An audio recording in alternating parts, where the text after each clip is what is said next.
Hello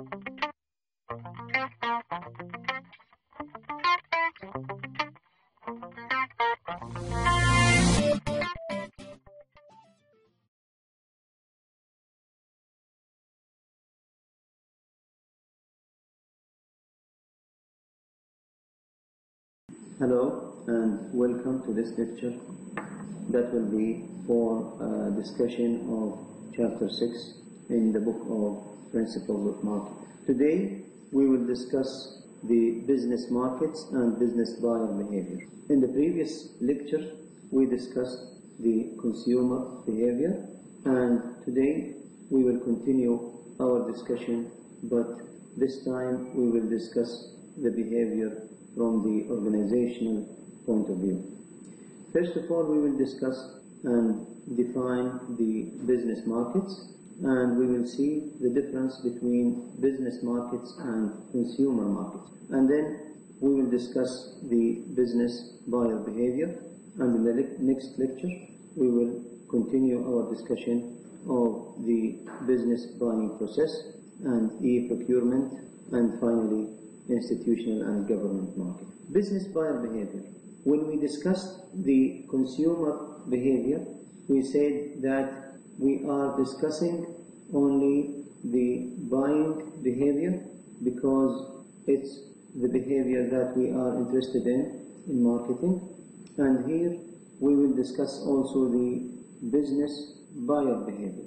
That means also here we will discuss the organizational buying behavior. So what is the meaning of business buyer behavior? Business buyer behavior means the buying behavior of the organizations that buy goods and services for use in production of other services and products. This gives us an indication that when a consumer buys any product from an organization, before this buying transaction happened, there were a lot of transactions that happened behind the scenes. As an example here, a company like IKEA, for example, that is specialized in furniture and sell furniture to end consumers, always this company be in need of raw material suppliers, like for example the wood suppliers, the tools suppliers, and so on. So how do companies like IKEA buy those raw materials? This is our focus in this chapter. The business buying process also refers to the process that organizations use in their buying of raw materials or spare parts. So what is the difference between business markets and consumer markets? Usually, when we discuss the difference between business markets and consumer markets, we focus on three main ideas. The first idea is the market structure and demand. Business markets usually characterized by small size and large buyers. That means comparing to consumer markets, business market size is smaller than consumer market size. And this can be clearly discovered by seeing the number of consumers comparing to number of companies. When we compare those two numbers, we find that number of consumers usually tend to be larger than number of companies. But when we compare the buying power of consumers with the buying power of companies, we find that the buying power of companies is far larger than the buying power of consumers. That means one company can buy more than hundreds of consumers. Also, regarding the geographical position of business market and consumer market, we find that consumer market is scattered. That means consumers exist in a larger geographical area, whereas business market usually found in certain area of the city, for example, the business district or the industrial district or so on. The last point in the market structure and demand is that the business market is derived from the consumer market. That means the increase in the demand of consumer market will affect the demand in business market, because the companies always try to sell the products that are required by customers, and always when the demand of a certain product increase by 10%, for example, the demand for raw materials to produce this product will increase more than 100%. So the small fluctuation in consumer market will result in high fluctuation in business market. Also, the demand in business market tend to be price inelastic. That means if a price of raw materials increase by 1%, for example, or decrease by 1%, the demand for this raw material will not be affected.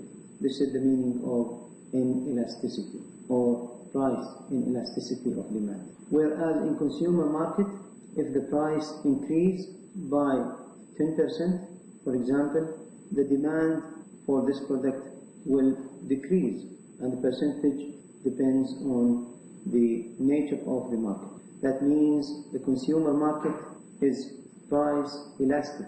The second difference between the consumer market and the business market is related to the nature of the buying unit. The buying unit in consumer market is the consumer himself or herself.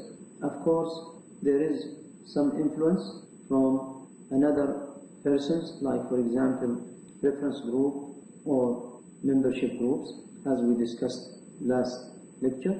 But in the end, the consumer will decide what to buy.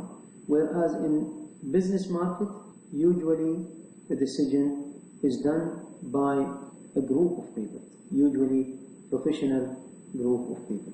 We call this group that's responsible for the buying process in organization the buying center.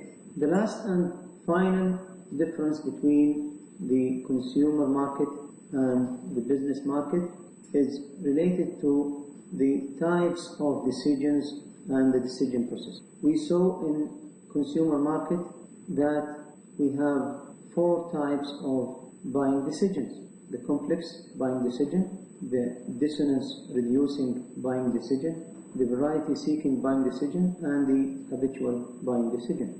Whereas in the business market, the buying decision tend to be complex, and also it takes longer time to finalize the buying transaction, and also it depends on another people. A lot of companies try to make what we call it the supplier development. This process makes it easier for the companies to buy their raw materials and also to make good relationships with the business networks. Supplier development is the systematic development of networks of suppliers or partners to ensure an appropriate and dependable supply of products and materials that the company will use in making its own product or services. The business buyer behavior influenced by those factors.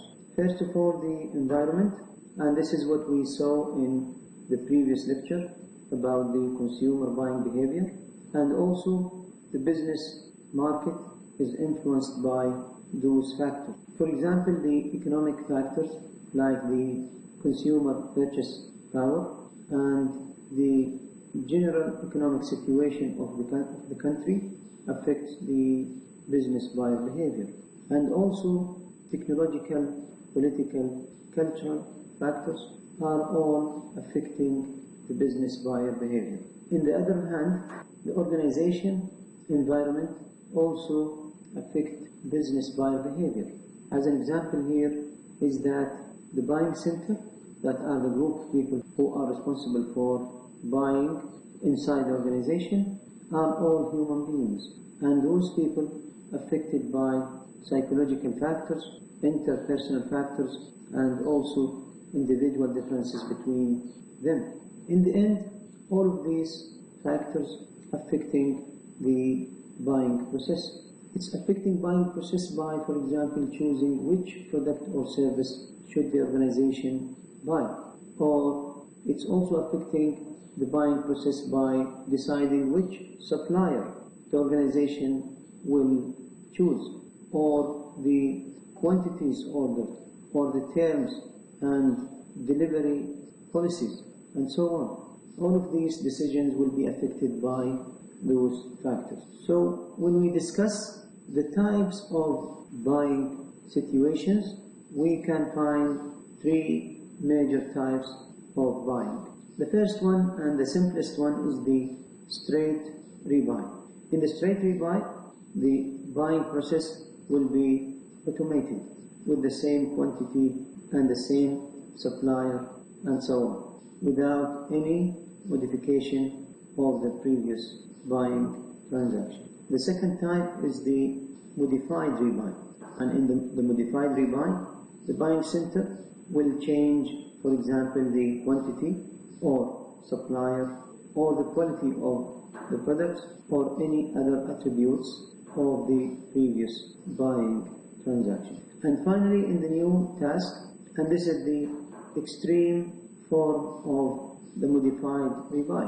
In the new task, the organization will be involved in a new buying transaction. In some situations, the company will choose to buy a complete system from one supplier. The advantage of this type of buying process is that the company will avoid the incompatibility between different parts of the system, and also the customer service for this type of buying will be faster and easier than if we buy different parts from different suppliers. We mentioned the buying center by saying that the buying center is the group of people that is responsible for buying raw materials and spare parts inside the organization. In the buying center, we find different roles for different members. The users are those members that will use the products and services that will be bought. Influencers are those technical staff that influence the technical decisions about buying certain products or services. Buyers are those members who are responsible for choosing suppliers and arranging terms of purchase. Deciders are those members who have the final decision about the purchase transaction. And finally, the gatekeepers who are responsible for the flow of information among the team members. This is the end of part 1, and thank you for listening.